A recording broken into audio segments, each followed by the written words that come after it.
Check-up no rádio, hoje recebendo o médico cardiologista Dr. Sérgio Bezerra, da Clínica São José, aqui na cidade de Caicó. Dr. Sérgio, seja bem-vindo ao nosso Panorama 95, bom dia. Bom dia, Marcos, bom dia, ouvintes da 95 FM. Vamos conversar hoje sobre obesidade e a relação dela com as doenças do coração. Esse assunto me interessa bastante, né? Excesso de peso aumenta risco de doenças cardiovasculares? Marcos, inicialmente eu queria falar alguma coisa sobre a frequência da obesidade do nosso mundo atual. Essa doença, que hoje é considerada uma doença, a obesidade, não é desleixo, é simplesmente uma doença como outra qualquer, ela tem obtido proporções de epidemia, já que esse termo está muito em voga na atualidade, né? É fácil de entender. Então, tem proporções epidêmicas, principalmente nos países ocidentais, os países que estão no Ocidente. Se inclui os Estados Unidos, que são o país que tem mais obesos no mundo. Eles têm, hoje, 52% das pessoas estão acima do peso nos Estados Unidos, com um índice de obesidade muito elevado. Então, são milhões de pessoas que têm obesidade nos Estados Unidos, e isso aí acaba levando a outras doenças. Ocorre um aumento da frequência da hipertensão, que é a pressão alta no sangue, aumenta a frequência de diabetes, as taxas de colesterol e triglicerídeos são alteradas, o colesterol bom ele tende a cair, o colesterol ruim tende a subir e os triglicerídeos se elevam também. E essas alterações levam a mais aterosclerose, que são as formações de placas de gordura nas artérias, e por consequência levam a mais infarto, levam mais AVC.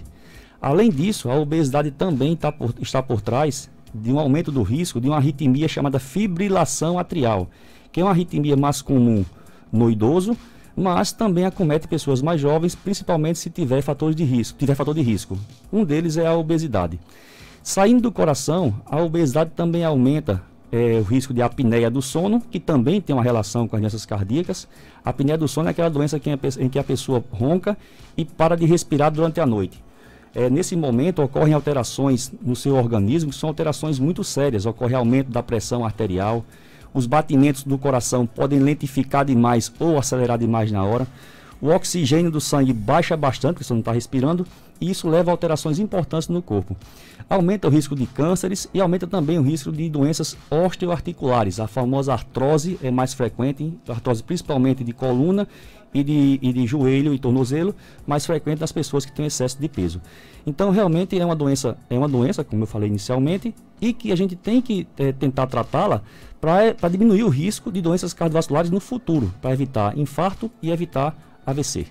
Agora, por exemplo, a obesidade, ela também pode levar ao infarto ou não? Pode, é isso que eu acabei de falar. A hipertensão, que pode ser secundária à obesidade, o diabetes e a alteração das taxas de gordura no sangue, vão envelhecendo mais rapidamente as artérias. E isso aí facilita o aparecimento de infarto e de AVC. Aí, como é que eu posso saber se eu estou ou não com obesidade?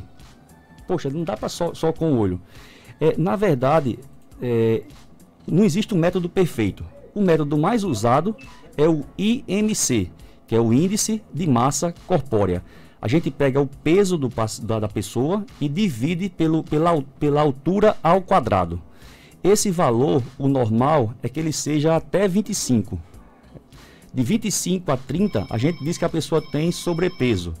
De 30 a 35, obesidade grau 1.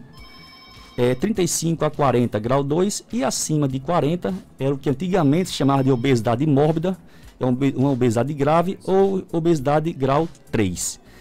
Quanto maior esse grau, obviamente maior o risco de complicações cardíacas para essas pessoas. Existem outros métodos. Existe aquele método da medida da circunferência abdominal. Por que isso? Porque se percebeu que mais importante do que o peso em si, do que a gordura em si, é a distribuição dessa gordura. E a gordura no abdômen, essa gordura interna que fica no abdômen, e tem relação íntima com a gordura externa, que é o que a gente mede na circunferência abdominal, ela tem uma relação muito grande com doença cardiovascular, até mais do que o próprio IMC. Porque esse IMC, ele não demonstra para a gente a distribuição de gordura no corpo. Até uma pessoa baixinha, muito musculosa, ela pode ter um IMC alto sem ser obesa. Existem métodos mais objetivos, como a bioimpedância. Tem outro que é a prega cutânea. Você pega a prega cutânea aqui no braço, ou aqui nos culotes, ou no abdômen, e que isso tem uma relação muito boa também com a gordura visceral, com a gordura interna. Mas isso aí, esse tipo de teste é feito facilmente por qualquer nutricionista, um educador físico mesmo pode fazer também, que ajuda na avaliação para saber a distribuição da sua gordura corporal. Doutor Sérgio, agora, por exemplo, enquanto você não reduzir esse seu peso, você vai continuar com um problema no coração? O que a gente costuma observar, Marcos, a hipertensão e o diabetes são doenças multifatoriais. Não existe um fator só que cause essa doença. É muito comum ter a genética associada, o fator hereditário aí, os hábitos de vida, mas o que a gente sabe é que as pessoas que começam a desenvolver hipertensão no começo da doença e estão acima do peso, que perdem peso, eu tenho inúmeros pacientes que deixaram de tomar antihipertensivos somente com a perda de peso. Isso não é uma regra.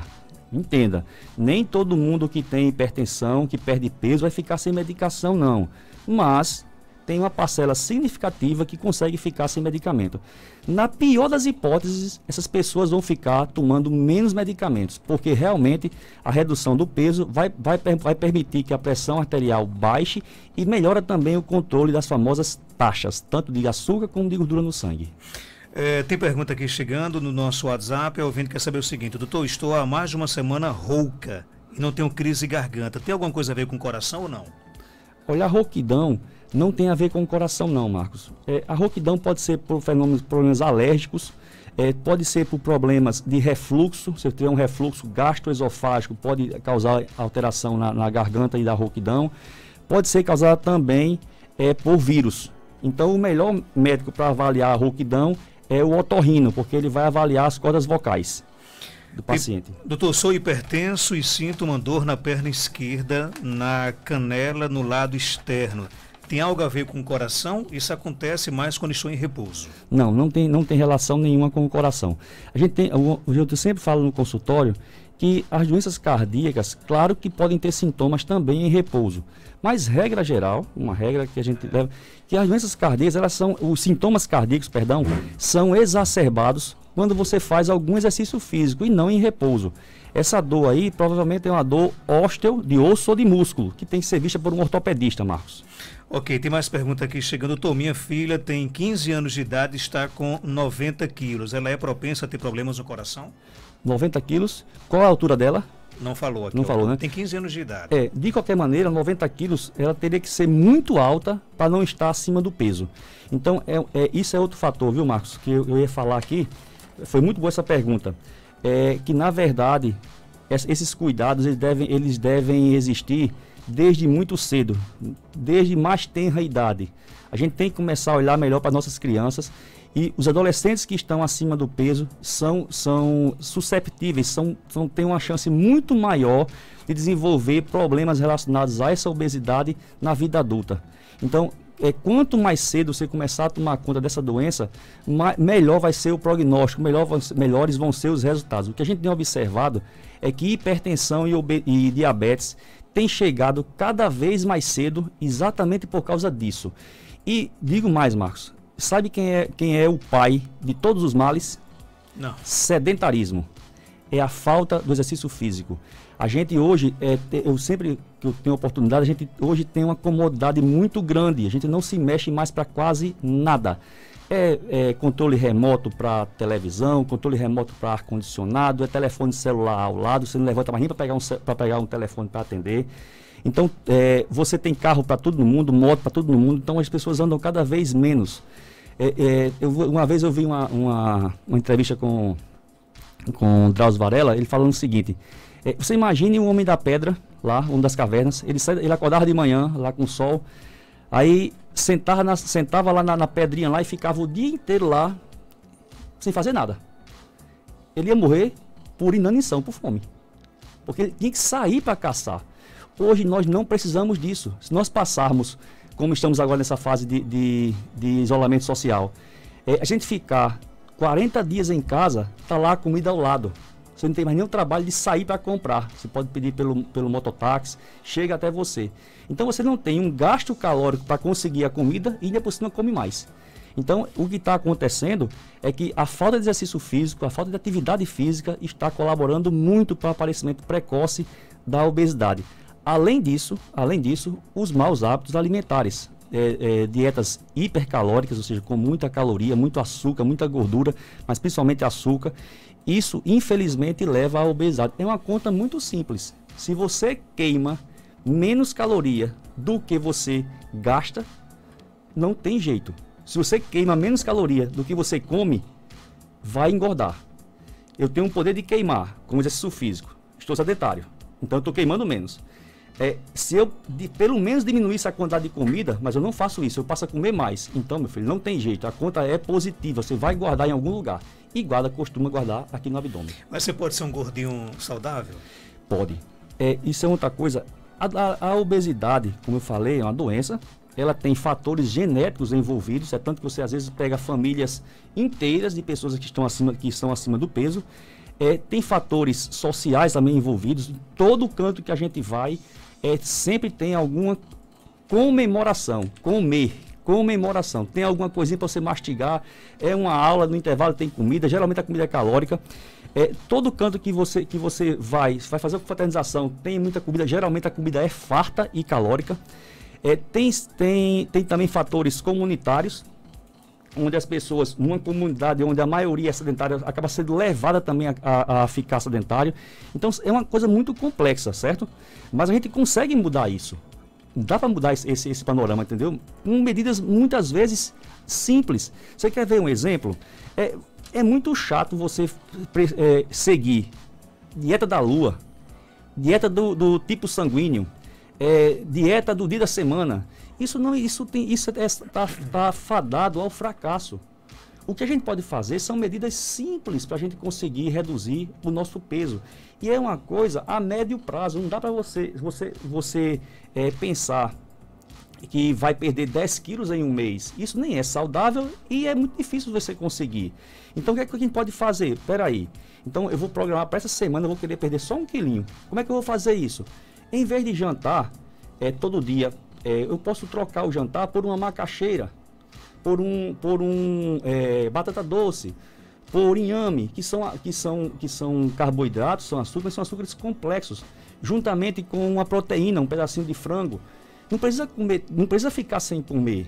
Basta você pensar no que você está comendo, na qualidade. E isso a nutricionista consegue fazer isso facilmente. Eu vou pro final de semana, vou comemorar com meus amigos. Tudo bem, você pode comer sua pizza, mas precisa comer sua pizza com 1 litro de refrigerante? Tira seu refrigerante. Quando você chegar no final do mês, quando você chegar no final da semana, você reduziu o consumo de calorias. E aí vamos fazer o seguinte, se eu tinha que ir à padaria e ia de moto, eu vou a pé. Vou e volto a pé. Isso já é algum tipo de queima de calorias, entendeu? Então, se você parar para pensar em mudar alguma coisa no seu estilo de vida, coisas bestas, simples, conseguem resultados no médio prazo muito satisfatórios. Só que a gente não quer sair da zona de conforto. A gente quer continuar comendo muito, quer continuar sem fazer exercício físico e quer ter saúde, que são 3 coisas impossíveis, Marcos. Doutor, meu filho tem 15 anos, pesa 100 quilos e tem 1,80 m. E aí? Eu faço o cálculo agora, peraí. Ele tem 100 quilos, mede 1,80 m e tem 15 anos de idade. Ele está com obesidade. Olha, o IMC dele deu 30,8. O normal é até 25, de 25 a 30 é sobrepeso, acima de 30 já é obesidade, deu 30,8. Então essa pessoa, ele tem que começar a procurar um nutricionista para fazer a orientação alimentar, o plano alimentar, e procurar um educador físico para começar também um plano de atividade física. Ok? Ok, tem muitas perguntas aqui chegando no nosso WhatsApp. Vamos ouvir aqui já as perguntas para o doutor Sérgio Bezerra. Bom dia. Bom dia, Marcos Dantas. Marcos Dantas, eu queria perguntar ao doutor Sérgio, porque assim, meu esposo faz uns 3 dias que ele está com a dor no peito esquerdo. Ele já foi para a urgência tomou injeção e não melhorou. Bateu um elétrico, não deu nada. Fez exame de sangue também, não apresentou nada. E essa dor dele continua cada vez mais forte. Ontem à noite ele passou a noite todinha andando dentro de casa, porque ele disse que quando se deita a dor aumenta. Quando fica andando ela diminui um pouco, mas também não passa. Fica doendo aquela dor incomodando, que ele disse que já está indo para as costas. Aí eu queria saber de Dr. Sérgio qual o procedimento que ele deveria tomar ou o que deveria fazer. Desculpa, meu esposo ele tem 49 anos. Ele não tem nenhum problema de saúde, apresentou isso há alguns dias para cá. E aí, doutor Sérgio? Olha, essa dor torácica, a gente tem uma classificação para dor torácica e não parece ser uma dor torácica tipo angina. Por quê? Ela falou que a dor dele piora ao deitar e melhora quando ele caminha. Essa não é a dor de angina. A dor da angina, que é a dor do coração, ela piora com exercício físico e melhora com repouso, exatamente o contrário. Entendeu? Essa dor pode ser uma dor osteomuscular, de osso ou de músculo, que envolve a caixa torácica, pode ser por refluxo. Outra coisa, a dor contínua, como está aí, uma dor prolongada demais, não é da angina. A angina pode até entrar e sair várias vezes, mas ficar contínua não costuma ficar. Então eu aconselho que a senhora procure um cardiologista para esclarecer melhor, assim, para ver o eletro dele também, ver se tem alguma coisa a mais, mas aparentemente não é uma dor cardíaca não. E o melhor é procurar um clínico experimentado para fazer a investigação correta da dor e tratá-lo. Nosso ouvinte Jéssica Cleide, lá do Ouro Branco, conta que a filha dela tem 15 anos, nasceu com um pouco de sopro e tem muita tontice e dores de cabeça. Ela quer saber se pode ser do coração. Olha, a dor de cabeça não é um sintoma de doença cardíaca não. Às vezes pode ter relação com a hipertensão, mas que é a pressão alta no sangue. Mas doença cardíaca levando dor de cabeça, não. Agora, a tontura pode acontecer de ser do coração, porque se o coração não consegue bombear adequadamente a quantidade de sangue necessária para o cérebro, pode haver um certo desequilíbrio. Então, deve ser investigado. Lembrando que uma boa parte dos sopros nas crianças são sopros inocentes. A gente tende a melhorar no decorrer dos anos da vida, certo? Vai crescendo. Mas, de novo, precisa de uma avaliação, não sei qual a idade dela, mas um pediatra 15 anos. 15 anos, não, já tem que ser um clínico ou um cardiologista. Pode auscultar, vai ouvir se tem algum sopro. Se tiver realmente algum sopro, compensa fazer um ecocardiograma para fazer o diagnóstico correto do sopro. Então, só a tontura pode ser causada pela doença cardíaca, viu? É bom averiguar, né? É bom averiguar, não tenha dúvida. Ok, tem mais pergunta? Bom dia, Marcos Dantas. Bom dia, doutor Sérgio. Marcos, eu queria perguntar ao doutor que se a pessoa que tem alergia a ovo, se pode tomar a vacina da gripe que estão aplicando. Eu tenho 51 anos e meu nome é Maria Rosa. E aí? Rosa, é o seguinte, até onde eu sei, não existe contraindicação não, tá certo? Para tomar essa vacina não, tá certo? Mas a senhora pode se dirigir ao posto de saúde e procurar falar com a enfermeira lá do posto. Ela vai dar as orientações necessárias, mas a rigor não recebi essa orientação não. Pode tomar sim a vacina, viu? Tem mais perguntas chegando? Bom dia, Marcos. Marcos, pergunta aí o doutor se perca de peso prejudica a coluna. E aí? Não, é exatamente o contrário. A perda de peso acaba favorecendo a coluna. Por quê? Quando a gente tem o excesso de peso, você tem uma tendência a alterar o eixo do nosso corpo, certo?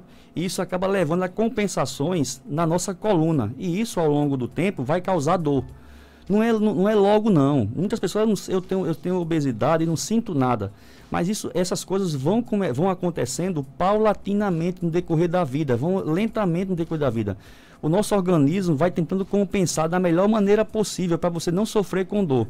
Mas chega uma hora que esses mecanismos de compensação não conseguem mais agir e aí começam a aparecer os problemas. Então o melhor é evitar. Se já tem pesquisa, se já tem trabalho mostrando que a obesidade leva a mais artrose de joelho, então vamos tentar evitar a obesidade. Marcos, teve um congresso que eu participei, que eram 3 professores dando aula lá, um como moderador, um cirurgião e um clínico. O clínico, falando obviamente da tomada de medicamentos para perder peso e das dietas. O cirurgião, já pensando na cirurgia bariátrica, cirurgia de redução do estômago. E o moderador. Mas foi uma confusão do tamanho do mundo lá com os dois, cada um querendo defender o seu peixe. O fato é que o moderador falou uma coisa muito correta.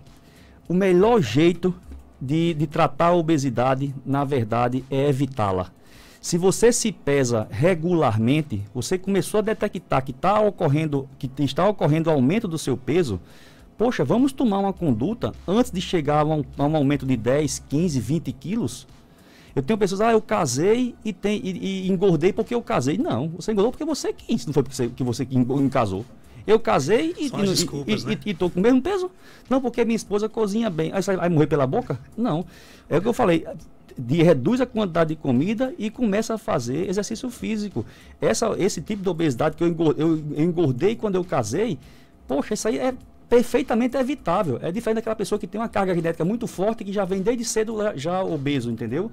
Mas uma pessoa que engordou só porque casou, poxa, dá para mudar o jeito de viver e de reduzir esses riscos da obesidade, né? E dá para manter o casamento também. Né? E manter o casamento também, porque, olha, existe disfunção erétil, impotência está mais relacionada com a obesidade, infelizmente. Diminui a capacidade física. Eu tenho pacientes que têm dificuldade muito grande até de calçar os tênis.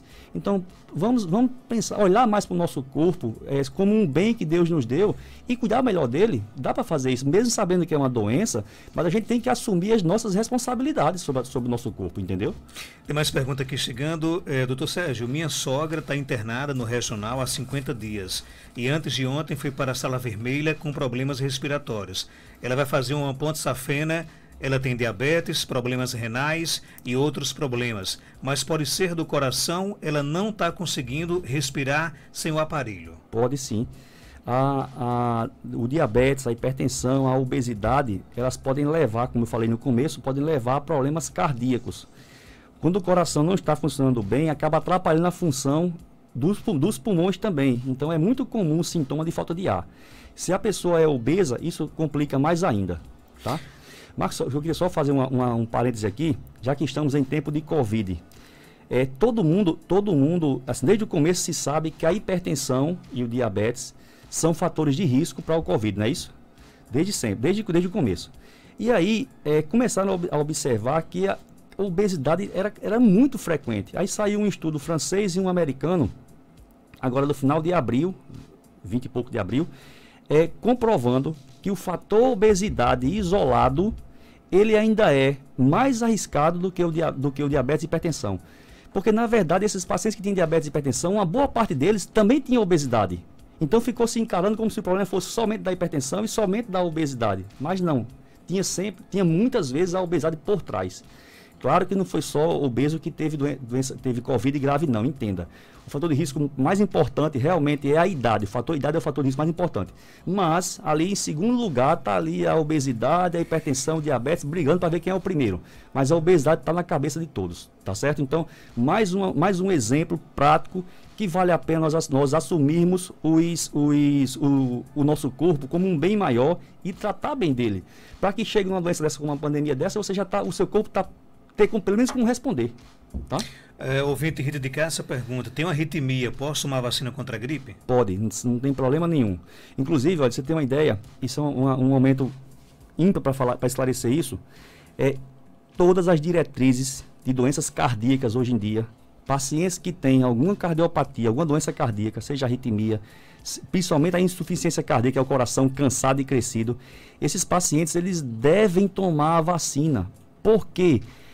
Veja o que está acontecendo. Quem é que tem mais risco? São as pessoas que já têm doença prévia, não é assim? Tem mais risco de ter a forma grave de uma virose, que o Covid é um vírus. Não é assim mesmo, Marcos? Então, o que é que acontece?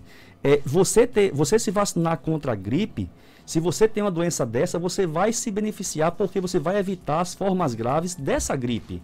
Então, todos os pacientes que têm, tanto que o governo prioriza os pacientes que são hipertensos, diabéticos, têm problemas pulmonares, eles tomam a vacina antes da população geral. Porque realmente, quando você tem uma doença dessa e tem uma virose, se a virose for grave, ela tende a ficar mais grave ainda. Então, vale a pena se vacinar sim. Nós temos que acabar com esse preconceito com vacina. É isso que beneficia realmente a população na vida adulta, gente. Tem mais pergunta aqui chegando, vamos ouvir. Bom dia. Bom dia, doutor. Bom dia. Eu tomei medicação para pressão alta há uns 3 anos. Mas quando eu comecei a minha pressão começou a baixar. Então eu fui aconselhado por uma pessoa que trabalha na farmácia que eu tomasse uma bandinha da medicação. E então minha pressão continuou baixando. E eu deixei de tomar essa medicação porque minha pressão continua 12/8. Porque eu vi que minha pressão... E eu fui vendo que quando eu estou nervosa ou por alguma coisa que aconteceu comigo, aí minha pressão sobe. Mas há 1 ano eu não tomo mais medicação e minha pressão continua 12/8. Eu tenho que procurar um médico, cardiologista, para ver algumas observações se eu continuo ou não. Doutor Sérgio responde, e aí? Olhe, acima de 45 anos, todo mundo deveria dosar anualmente a taxa de glicose e a taxa de colesterol, certo? Se essa pessoa não tem alteração, o tempo da dosagem de colesterol pode ser alargado, tá certo? Não tem problema nenhum. A mesma coisa em relação à pressão arterial, só que com um pouquinho de diferença. Para fazer os exames, você tem que procurar um médico para solicitar. Já a pressão arterial hoje em dia é muito mais fácil da gente verificar em farmácias. Hoje tem muitos aparelhos portáteis que você pode ter em casa, então você pode verificar com mais frequência. Então assim, a senhora já teve picos de pressão, tem uma tendência maior em um dia se tornar hipertensa. O que é a pessoa hipertensa? O que é que a gente encontra numa pessoa hipertensa? São pessoas que têm a média da pressão arterial acima do normal em 24 horas. Então, você fazer picos de pressão no decorrer do dia faz parte da vida. Quando a gente faz exercício físico, quando a gente tem uma emoção forte, quando a gente tem uma discussão com o patrão, ou então com um parente, nesses momentos, quando tem um velório, é normal que a nossa pressão suba, é uma resposta normal do nosso organismo. O que não pode é essa pressão ficar persistentemente alta. Então é muito comum isso, você ter um transtorno de ansiedade, isso fazer elevar a pressão arterial, você trata a ansiedade e a pressão normaliza, tá certo? Então o principal, se você tem um fator que está causando a hipertensão, que isso existe, o melhor é tirar o fator do que tomar remédio de pressão, tá? Você é obeso. A sua hipertensão apareceu depois que você engordou. Se você emagrecer, a tendência é que essa pressão normalize. Não é precisar tomar remédio mais. Mas, se a pessoa descuidar um pouquinho, a pressão volta a subir de novo. E outra coisa, se você já teve essa fase hipertensa, né, que essa pessoa quando estava acima do peso, essa pessoa, mesmo mais magra, lá na frente, pode desencadear a hipertensão pela própria idade mesmo. Mas aí vem a vigilância. A hipertensão leva anos para lesionar o coração. Então a gente tem tempo.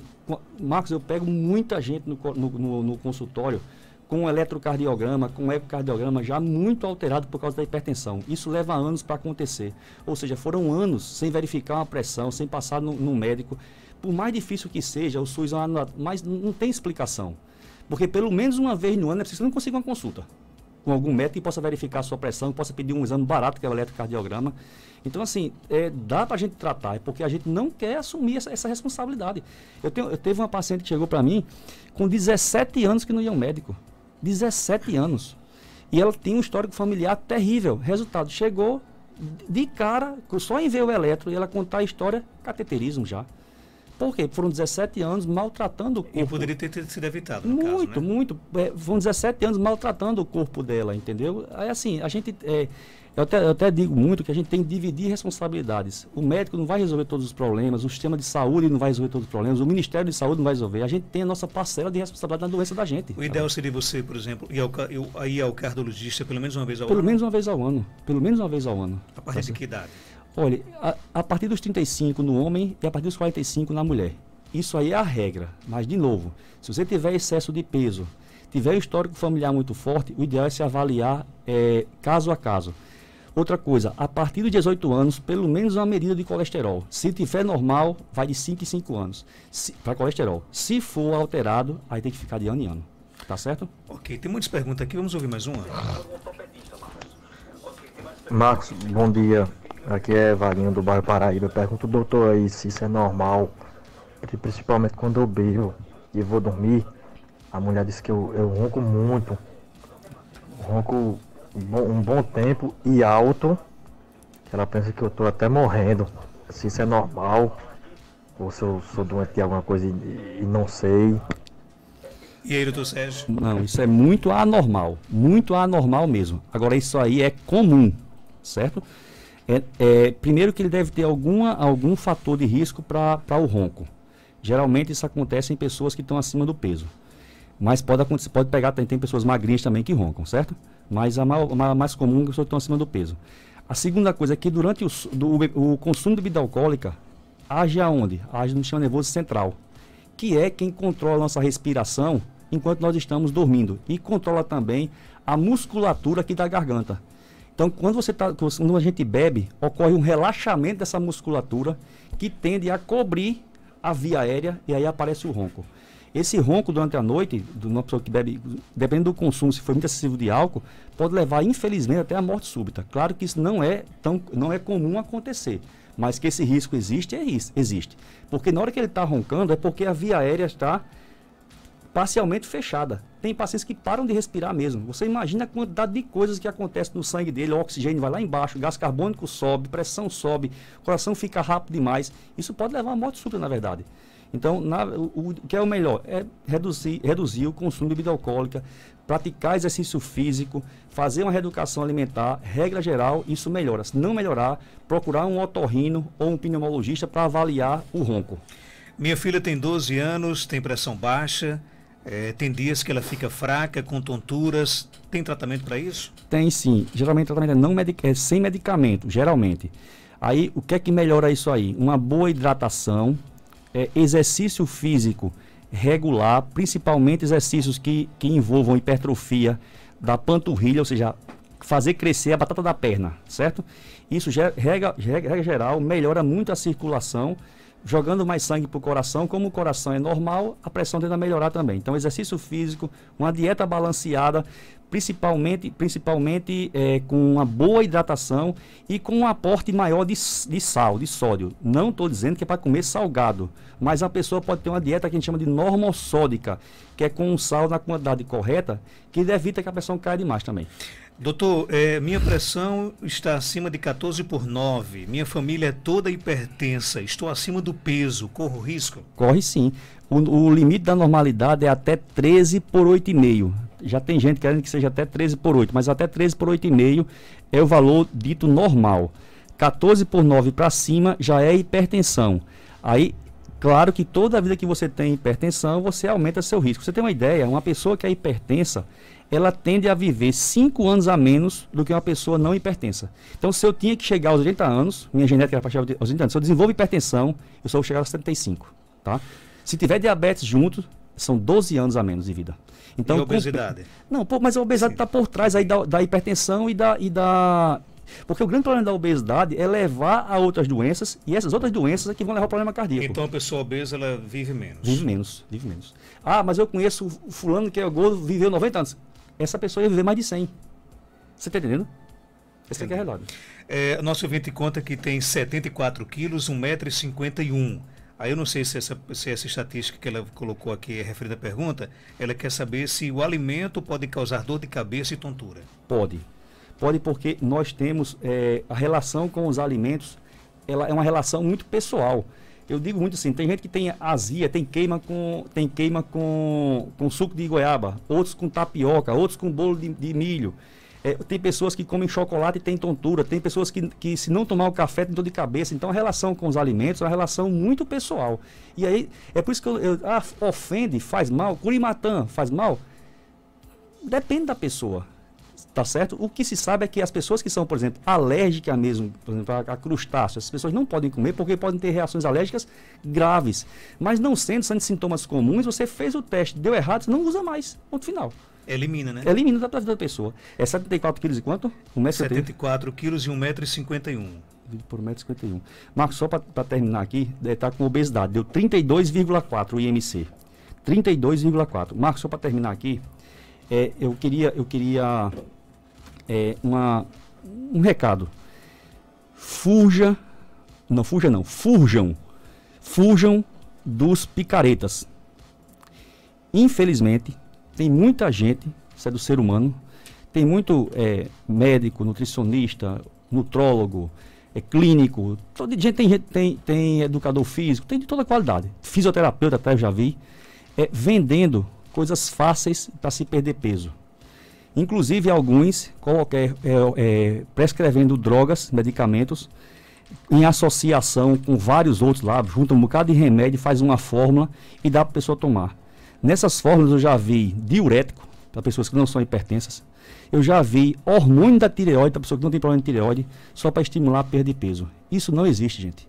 Não procure caminhos fáceis. Procure caminho de um profissional que tenha nome, que a pessoa, e não é nome daquele cara que vai para o Instagram, fica lá bonitinho, ou no Facebook, falar de mil e uma coisas que ele fez. Não é esse cara que é o verdadeiro médico bom para você procurar, não. Vá para o clínico tradicional, que faça coisas querendo que você perca peso, melhore sua saúde, no médio prazo. Não existe receita milagrosa. Toda receita milagrosa, você tem um preço a pagar por isso, tá certo? Então, por favor, cuidado com essas pessoas que vendem coisas fáceis para perder peso, porque é uma doença muito complexa. Tão complexa, porque se não fosse assim, não existia obeso nos Estados Unidos. Os seguros de saúde lá estão interessados demais que conseguisse acabar com essa doença, mas não consegue, porque é uma doença muito complexa realmente. Então não vai ser aqui que a gente vai conseguir, sei lá, em Patos, ou em Currais Novos, ou em Natal, um médico milagroso, ou um nutricionista milagroso que consiga resolver o problema. E outra coisa, a gente tem que lembrar da individualidade. Você não pode ser uma receita de bolo para todo mundo. Tem algo errado. Nós somos todos diferentes. Inclusive, até entre irmãos, você tem diferenças grandes entre os irmãos. Como é que você vai tratar todo mundo que tem obesidade do mesmo jeito? Isso não existe, Marcos. Então, fujam dessas promessas de ação rápida para perder peso. Dr. Sérgio Bezerra, médico cardiologista, está na Clínica São José, na Rua Terezinha Leite, 1883, bairro Penedo, ali pertinho do primeiro BEC, aqui na cidade de Caicó. O telefone de contato da Clínica São José é o 99992-2923. Dr. Sérgio, obrigado pela sua participação. Até outra ocasião aqui no nosso programa. Muito obrigado, Marcos, também pelo espaço.